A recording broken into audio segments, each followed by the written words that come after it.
விழுப்புரம் தென்கிழக்கு மாவட்ட சிறுத்தைகள் உள்ளிட்ட அனைத்து சிறுத்தைகளுக்கும் எனது வணக்கத்தை தெரிவித்துக் கொள்கிறேன்.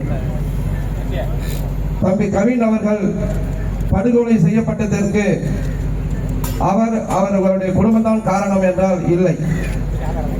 சாதி பெருமிதத்தை ஊட்டி வளர்க்கின்ற வகையில் நமது மாவட்டத்தில் தலைமையிடமாக கொண்டிருக்கிற மனநோயாளி மருத்துவ மாங்காய் மடையர்கள் கும்பலும், கொங்கு மாவட்டத்தில் செயல்பட்டு கொண்டிருக்கிற யுவராஜ் போன்ற பொறுக்கிகளின் அந்த ரவுடி கும்பலும், சூரிய நாடார் என்ற தூத்துக்குடி மாவட்டத்தில் செயல்பட்டு கொண்டிருக்கிற பொறுக்கிகளும் தான் இது மாதிரியான படுகொலைகளுக்கான காரணம்.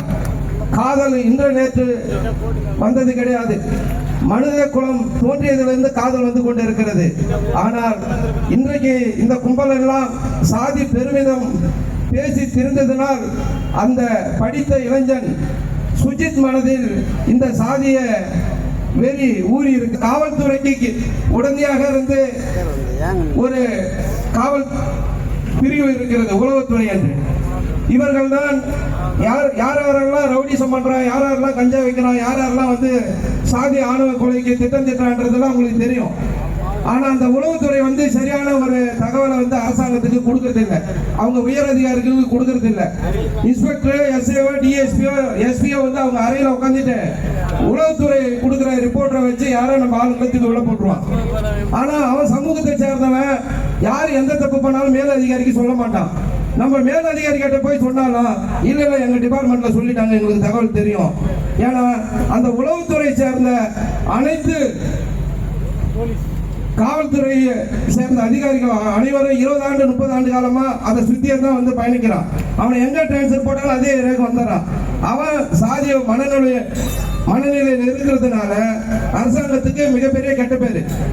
ஸ்டாலின் தான் வீடு தேடி போய் பேசினாலும் சரி, இல்ல வந்து பாதிக்கப்பட்டவங்களுக்கு தொலைபேசி மூலமா ஆதரவு சொன்னாலும் சரி.